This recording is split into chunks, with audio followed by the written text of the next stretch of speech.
Alright, cool, we're live. What's up, everyone? Welcome to another game review. Played this one a little earlier today. Let's go ahead and hit the game review button. And I'm going to start analyzing before this review finishes. So I had the black pieces against a 1930 rated opponent, so higher than everyone else thus far. And he started with e4, and I don't think that the response I have to this has like a name. Well, I'm sure it has a name, but I don't know if it's been popularized. But I always play b6, and the idea is that I kind of put pressure on this from the get-go, and that I end up playing offense really instead of defense with the black pieces. So we get d4, he takes full control of the center. I start attacking the pawn, he starts defending. They normally can defend with three different ways. The first way is the knight, that's most common. You also might see bishop come here to d3 to defend. And then the not so common version you might see is the queen coming to either e2 or to d3. And I would say that those are, some rather weak moves just because the queen is obstructing the development of the bishop. But if you see the knight here, I recommend playing e6 and then targeting the knight. Because of the pin, you'll be able to capture this pawn and he can't recapture. If he goes here with the bishop, I recommend going knight here and just putting 2 points of attack onto that piece. Yep, there we go. Review finished. But I recommend putting 2 points of attack on the piece, and if he does choose to play e5, then you get to win the rook. So, anyway, we have that opening occur, and now this pawn is technically free, so he has to defend again, which he does. And now I go ahead and play my knight move. And the idea is that I still have 2 points of contact on this, and he only has one defender since this pin is not letting him defend. Let me actually turn off feedback. But we'll get bishop here to g5, also pretty common. I like playing h6 here, just to kind of see what he wants to do. He has the option now to go to h4, but I can play g5. His only move will be g3, and then this will be a pawn that we have won. It is a little awkward having pawns on this setup, especially if you want to castle this way. But, I mean, it's for a pawn win, so I kind of put up with it. And the computer has always verified that for me. But he doesn't go back. He elects to go here instead, so I take with the queen. And here, if you run into the move e5, then you actually do a stutter move. You take the knight with your bishop. And then if he takes your queen, you take his queen. And then when he recaptures, and you recapture, then you are doing a-okay. You win a pawn, actually, is what occurs. But normally what will happen is he'll recapture with the queen, and then you'll take, and he has a bad setup, or he'll just take with a pawn right away and have a bad setup, and then you could run away. But regardless of how it occurs, that's my response to e5. But we get a3. So I take this. And I actually could have done so earlier as well, because I looked over this with a computer earlier. And actually at this point here, I should take the knight. And the reason for that is that it's check. So obviously he has to deal with it. So now he's going to take with a pawn. And then I can do this. And pretty much that's a little bit better, just because if I were to do this afterwards like I did, then I mean he has a chance to defend it if he so wants to. Which he didn't do. He chose to try to kick it out. He didn't think I would want this exchange, but I'm okay with that for the double pawns.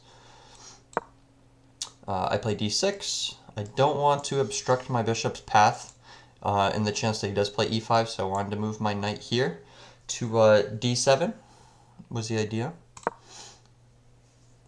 So he just further defends this, and he's going to be looking to castle soon. Yep, we both castle. And now I get my knight out.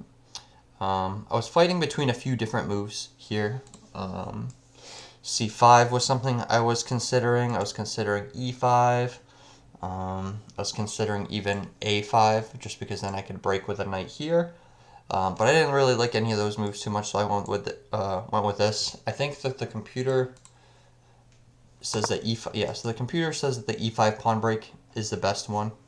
And I guess the reason is that if he does choose to shut me down, I mean, I could just pull back with the bishop, and then rest this guy right here on c5 forever, and then I could look to play f5 in the future where I'll have support for my bishop and the rook.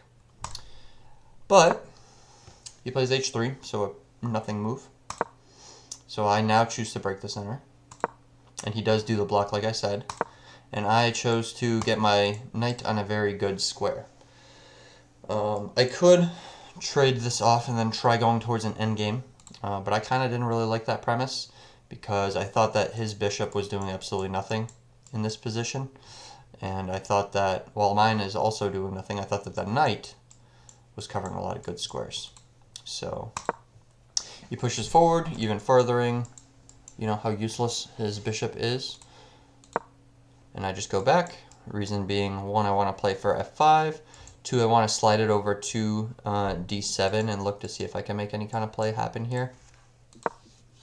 We get the knight going back, so he's looking to probably play f4 himself. I play a5. I'm a little late here with the play, but if he was looking to make this move, then I was thinking, well, I'll go back, then I'll force him out, and then I'll come back to my happy spot here on c5. Oh, excuse me. But he never ended up going knight to b3. Instead, he does play his f4 move. And in the game I didn't capture, I was just like, okay, well, if he's giving me a chance to block that square, then I will gladly take it. And it's being protected by the rook and the knight, so even though it's kind of extended, I didn't feel too bad about that. He chooses to go f5, so really we just have this kind of like closed position here. So now I think it would be rather bad if I were to take his bishop, because if he were to recapture, he's going to have the knight against my bishop, and then he's going to be able to still maneuver inside of this chaos, whereas it's going to be a lot harder for me to do so. But yeah, I play f6. I just don't want any kind of f6 maneuver to occur, because if you were to play f6, if I capture this way, I have a very ugly pawn base in front of the king, and I don't know how long I would survive in that fashion for without dropping at least like a piece and all my pawns, you know. Obviously the worst case is I get checkmated, but I can't take with the queen obviously, so I'd have to take with a pawn. And I don't want to start with g6 either, because then he could go right here, and then I'm forced to go something like king h7, so it just gets too ugly. So I figured I'd just go f6, try to save myself the headache. So he rook lifts, so he's looking to attack me, and I'm aware of this. I play c6. The idea is that I want to try to break some of these squares apart so that my light square bishop could be a lot more powerful, because that is my worst piece on the board. However, by doing so, this piece is now hanging and extremely weak. And he doesn't penalize it here, but the next move, not this move, the next move, there we go. Now he finally penalizes it. First he went here. I'm assuming he was going to double up or put like his rook on h5 and try to take this, which is why I defended here with rook f7, just to save me the headache. I have to defend this, of course. Now he goes here, so I move my king to the side. Otherwise this is just hanging, and he can take that whenever he wants. We get h4, which I thought was a very weird move. I didn't know exactly what it accomplished. If he's looking to attack with these pawns, you know, I guess it kind of makes sense to me, but at the same time, I have 2 points of defense, so I'm not super afraid of that. So now I take his bishop, and the reason I chose to do so now was because I saw that he has to capture back with a pawn since his queen is no longer here, and I kind of liked this setup that was going to occur, because after I captured this pawn, I was thinking, okay, well, he's just going to have one of these weird setups, but either way, my bishop should be targeting, you know, a rather good pawn. So we get those exchanges in, and he chose to leave this one as like a blockade. But I just swing my queen over to c7. And the idea here is that I have a check, and that with that check I could potentially get this pawn. With that check I could potentially go here to b5, just that I have kind of, you know, an entry point into this game.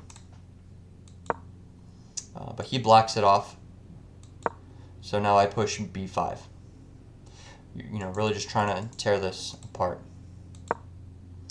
So he puts his queen on the same diagonal as my bishop, which I mean I understand because this is kind of the point that we're contesting in this game, so he's putting more support on it. However, he's putting his support at the opposite end of a bishop, so it's just kind of scary. So here I kind of knew in my mind that I was winning, at least in this position a little bit, and when I verified with the computer, this is like the only point in the game where I was like ahead by like a little bit. It was like almost -2, maybe 1.5 or 1.75 in my favor. But I go ahead and exchange this off because now I'm a pawn up and he has to recapture if he wants to stay with that advantage. And now I just feel happy because the bishop is just cranking down on that queen. I could put a lot of different support towards fighting that pawn, and now my queen can enter the game with a variety of different checks. However, I chose the wrong move here, and I just chose to check him now. And I had a tactical blunder here because I was thinking that after he goes here, you know, what I do is I sling this over to, you know, aim at this pawn now. And the idea was that, oh, well, if he takes here, you know, to protect that, then that opens up this pawn, which will in turn let me attack this rook. However, that knight actually covers both of those squares quite nicely. So I ended up just being out of position with my queen here now. So I just brought her right back the next move. And now I was thinking of doing something like this, where I'd be able to take this pawn perhaps with check, or just threaten this in general. If we get h5, another weird move. So now I go for this. And he actually found what the computer found to be a brilliant move in the position. And he's actually winning at this point. If he finds everything out tactically, then he should win off of this. So I captured. He goes here. The winning move, I believe, when I was looking at the computer earlier, is queen here to d2. And the reason that that is so good is it cuts off the two squares that my queen wants to get in at. So my queen cannot get into the game. And then he has this move coming with check. And when that comes, he's going to be able to checkmate me. So pretty much I cannot allow that to happen. I have to go something like here. And then it just kind of gets ugly because he can still take with check. And he's, you know, promoting a passed pawn at that point. So very no bueno. However, he doesn't see that and he goes here instead. So I just defend with rook f7. I think anything else and I get checkmated. Now, you know, I have this to hide behind. He goes for the pawn instead. He's looking to get a passer. So I offer my queen for trade. And the idea here is that if he takes and I take, that pretty much, yeah, I have some awful pawns right here. But this one is a passed pawn. I'm aiming at this one. I have a full piece on him because of his sacrifice earlier. So this trade is good for me. And if he like runs away somewhere, I don't know where he would run away to, like here maybe, then I have this check and then I could get a decent attack going, you know, on the king that way. But he chose to check me. I go here and now it's pretty much just a stalemate. Well, not a stalemate, but it's pretty much just a draw because he's one move away from checkmate. If I try to run away with my king, he just brings me right back and then checkmates me. So pretty much I just have to keep checking him, and that's how the game ended right there, just with a draw. I offered it to him here. I think both of us understood that no one was going to be winning that. But I think he's content with a draw because, you know, it's harder for him to promote this passed pawn into a queen than it is for me to, you know, take all of his pieces or checkmate him just because his king's out in the open. So I think he's okay with the draw for that reason. But yeah, it was a tough game. When I looked at like the accuracy and stuff afterwards, both of us were in the 80s. His performance was like 2100, mine was like 2050. So both of us played pretty well, you know, slightly above our rating right now. And yeah, I mean, I was still happy with how I played. You know, I learned a few things about my opening that I can improvise and adapt on that are slightly better. And I come across this variation pretty frequently.